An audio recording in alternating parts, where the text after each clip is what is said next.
नमस्कार साथियों, स्वागत है आप सभी का वाईफाई स्टडी 2.0 पर। मैं हूं अंकित अवस्थी। आप हैं मेरे साथ में एक ऐसी खबर पर चर्चा करने के लिए जो निश्चित ही आपके अंदर मनोरंजन के साथ साथ सकारात्मकता का भाव भी देगी। मनोरंजन तो इसलिए क्योंकि अब पाकिस्तान को आप सीरियसली लेते नहीं हैं, लेकिन सकारात्मकता का भाव इसलिए कि इनकी प्रॉपर्टीज बिक रही हैं और खरीदने के लिए एक भारतीय लाइन में है, और भारतीय से आगे बढ़ करके एक इजरायली यानी एक यहूदी कंपनी लाइन में है। वो यहूदी जिसको ये लोग मानते नहीं हैं। मजेदार बात ये होगा, जैसे कई बार ना कुछ ऐसे केसेस आप लोगों ने देखे होंगे सरकारी संसाधनों के बारे में। कुछ लोग ऐसे होते हैं जिनके बारे में अखबारों में लिखा होता है कि ये व्यक्ति एग्जिस्ट नहीं करता है ना। मतलब कई बार आपने देखा होगा ना कि किसी व्यक्ति को, जो व्यक्ति जिंदा है लेकिन उसका डेथ सर्टिफिकेट पहले ही आ रखा है, यानी सरकारी कागजों में जो लोग मरे हुए होते हैं, ऐसे लोगों को बड़ी चुनौतियों का सामना करना पड़ता है कोर्ट में जाकर के ये बताने के लिए कि साहब मैं जिंदा हूँ, है ना। इसके ऊपर एक पंकज त्रिपाठी की फिल्म भी रिसेंट डेज में मतलब मैंने देखी थी कहीं।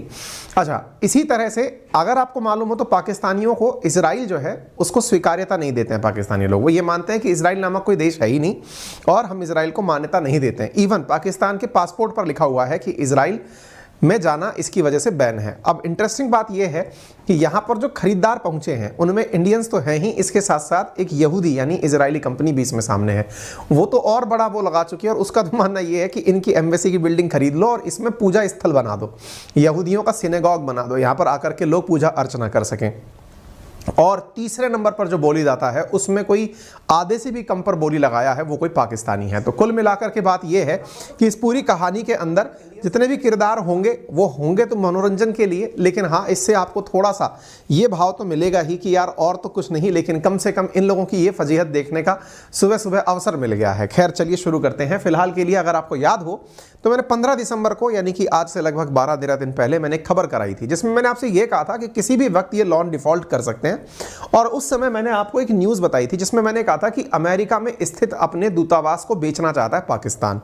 अब दूतावास बेचने का मतलब क्या होता है? जहां पर जाकर के इनके एम्बेसडर्स रुकते हैं वो बेचना चाहते हैं। अच्छा, बेचना क्यों चाहते हैं?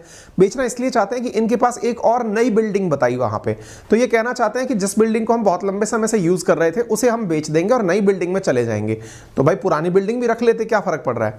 कुछ एक करोड़ों के लिए आप क्यों बेच रहे हो? तो बोले आर्थिक स्थिति हमारी ठीक नहीं है, इसलिए हम अपनी बिल्डिंग बेच करके यहाँ का खर्चा निकालेंगे, क्योंकि कई महीने से सैलरीज नहीं दे पा रहे हैं जो लोग वहां पर नौकरी कर रहे हैं उनको। तो बोले ठीक है। तो पुरानी बिल्डिंग बेचने का 15 दिन पहले अपन ने खबर पढ़ाया। ये खबर का असर ही होगा कि भाई साहब दुनिया भर से लोग जो हैं उस बिल्डिंग को खरीदने के लिए पहुंच गए। मतलब आप देख सकते हैं यहां पर यह खबर 27 दिसंबर की है। Islamabad get 3 bids for Washington property. अब देखो, डॉन पाकिस्तानी अखबार है, वो इस खबर को कैसे प्रकाशित करता है कि वॉशिंगटन प्रॉपर्टी, ये नहीं बता रहा है कि ये एम्बेसी बिल्डिंग है इनकी, है ना। और वॉशिंगटन प्रॉपर्टी मतलब वॉशिंगटन प्रॉपर्टी को खरीदने के लिए पाकिस्तान के पास में 3 बिड्स आई हैं। बिड्स बोले तो बोलीदाता आए हैं जो बोली लगा रहे हैं कि लाओ भाई इतने करोड़ में हमें दे दो इस बिल्डिंग को, ठीक है। तो Pakistan has received 3 bid for a building which once housed the defence section of countries embassy in the US capital. इसमें ये बोलते हैं कि यहां पर हमारा रक्षा विभाग चला करता था यूएस में पाकिस्तानी एम्बेसी का। उसको खरीदने के लिए 3 खरीदार आ चुके हैं। तो इस तरह से आप यहां पर देख सकते हैं, Pakistan auction embassy property in US to remedy economic crisis, India group among the top bidder. यहां पर आपको यह खबर देखने को मिल सकती है कि भारत के द्वारा एक व्यक्ति जो है, एक भारतीय, इसको खरीदने के लिए वहां पर पहुंच गया है, ठीक है साहब।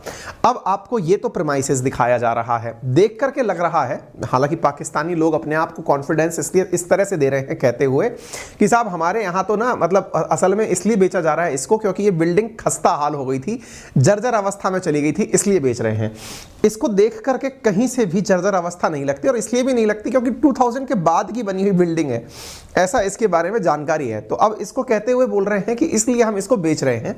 Pakistan reportedly selling the countries embassy in Washington and had received 3 bidder for the purchase. Reports में कहा गया है कि the highest bidder for the real estate is a Jewish group. Jewish कहां निवास करते हैं? इजराइल वाले जूस, यहूदी। इसको खरीदने में जो सबसे आगे है वो एक जूइश ग्रुप है। Report has further stated that the $6.8 million Jewish group ने यहां पर लगाए हैं। 4th रनर वो रहा है, मतलब इसके अंदर सबसे आगे वही रहा है, फ्रंट रनर रहा है। and it has reportedly that a group want to build a synagogue in Pakistan's embassy building in Washington। यानी कि इनका एक धार्मिक पूजा स्थल बनाना चाहता है इजरायली यानी कि यहूदी ग्रुप इस बिल्डिंग के अंदर।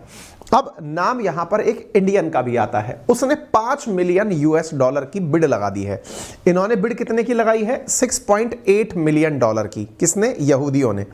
हमने कितने की लगा दी है? $5 मिलियन की कि लाओ हमको दे दो ये बिल्डिंग, हम काम में ले लेंगे। ठीक है, हमारे व्यक्ति ने अभी तक ये नहीं बताया कि वो इसका उपयोग किस में करेगा, लेकिन हाँ हम मतलब इजरायलियों ने बता दिया है कि पैसा तो हम बढ़िया देंगे लेकिन यहां पर बनाएंगे अपना मंदिर ही बनाएंगे, और इस तरह से हम यहां पर बोली लगा दी गई है।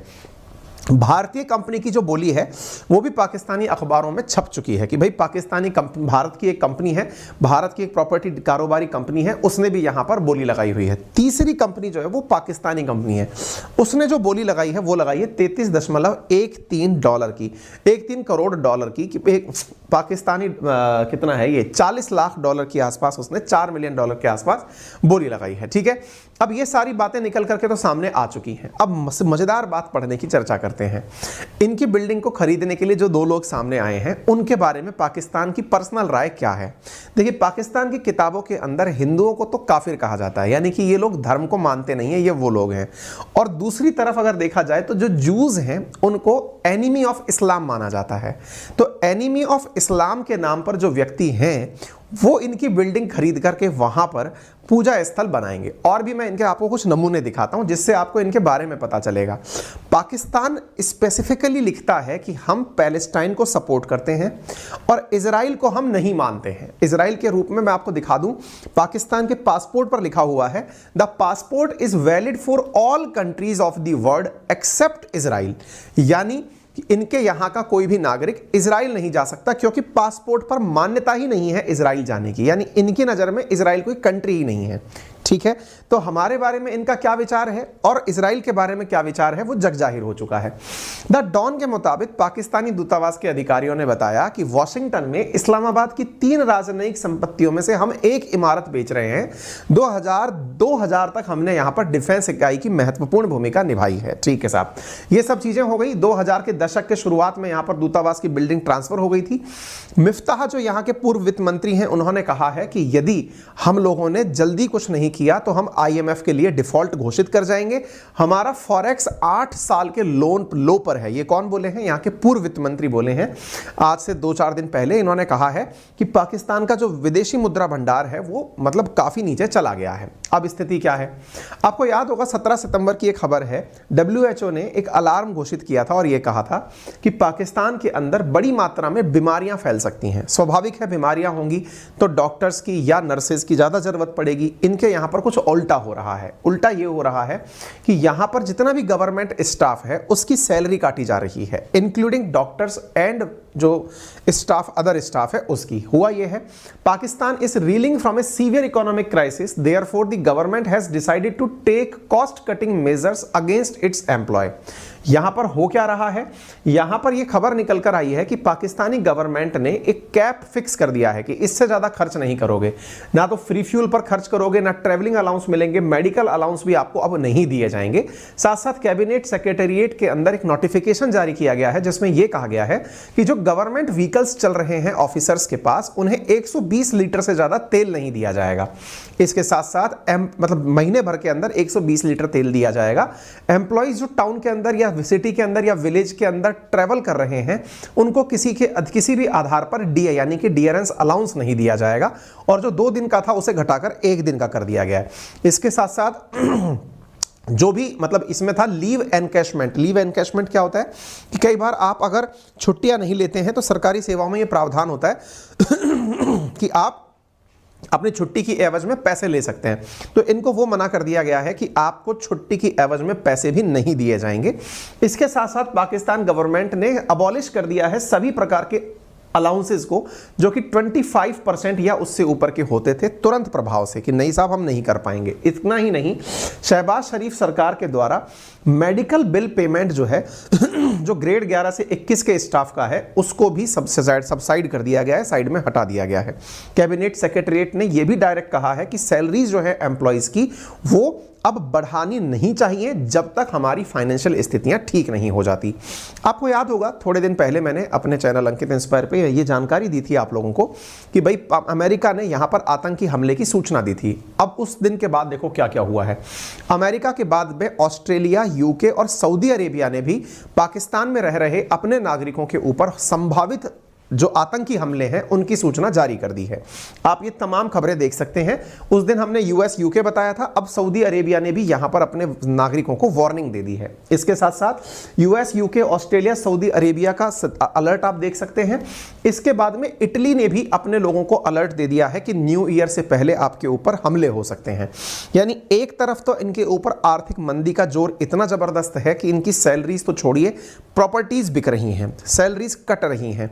आतंकी इनके ऊपर पनाह इतना ज्यादा ले लिए हैं कि विदेशियों को अपनी जान बचाने के लिए अलर्ट देने पड़ रहे हैं। यानी इससे एक तरफ यह स्थापित होता है कि पाकिस्तान ने जो भी अब तक देखा वो कुछ नया नहीं है, अपने ही पुराने कर्म है और उनका परिणाम उसको यहां पर देखने को मिल रहा है। हद तो तब हो गई जब कल के दिन शहबाज शरीफ किसी मीटिंग में, एक इनॉग्रेशन की मीटिंग में खड़े होकर के भाषण दे रहे थे और वहां पर एक आदमी खड़ा होकर चिल्लाने लगा तो शहबाज शरीफ उसको बोलते हैं बैठो बैठो खाना मिल जाएगा। यानी आप सोच कर सकते हैं कि इनको भी ये लग रहा था कि शायद भीड़ इनसे भोजन की डिमांड कर रही है। देखिए, अभी इंशाल्लाह खाना मिल जाएगा, फिक्र ना करें इंशाल्लाह। अभी इंशाल्लाह खाना मिल जाएगा, फिक्र ना करें इंशाल्लाह। भाषण के दौरान क्या हुआ कि एक व्यक्ति खड़ा होकर के चिल्लाने लगा था। यहां पर ये वीडियो काफी ज्यादा वायरल हो रहा है जिसमें कितने बड़े बड़े लेवल के अधिकारी आपको बैठे हुए फ्रंट लाइन में दिख रहे हैं। प्रधानमंत्री भाषण दे रहे हैं और प्रधानमंत्री के भाषण में एक व्यक्ति खड़ा होकर चिल्लाने लगता है तो प्रधानमंत्री बोलते हैं कि बैठिए बैठिए खाना मिल जाएगा। खाना मिल जाएगा मतलब यानी कि प्रधानमंत्री को ये पता है कि जो जनता उन्हें सुन रही है उसको खाने की भी दिक्कत है। ऐसी स्थितियां फिलहाल यहां पर हैं। खैर, सुबह सुबह आप में से कोई भी इस जानकारी को पता नहीं जानना चाहता था या नहीं चाहता था। हमने इस इशू को कल ही बनाकर रात को रख लिया था, लेकिन काफ़ी लेट हो गया था। हमने कहा सुबह आपको सुना देंगे, तो हमने आज आपको सुबह सुबह इसको सुना दिया है। खैर कोई नहीं जी, फिलहाल के लिए इतना ही। अच्छा, एक अच्छी खबर मैंने कल रात को अनाउंस की थी, फिर से मैं एक बार और अनाउंस कर देता हूँ। हालांकि मैं हर दिन सुबह शाम आपको याद दिलाऊंगा। खबर ये है, इस नए साल पर, नए साल की शुरुआत में आप लोगों के लिए एक बेहतरीन ऑफर हम लेकर आए थे और वो ऑफर ये था कि मैं अपना एक बैच, डेडिकेटेड जीके का बैच लेकर आ रहा हूं। और मैंने ये जानकारी आपको कल के सेशन में भी दी थी, अब भी दे रहा हूं और हर बार दूंगा।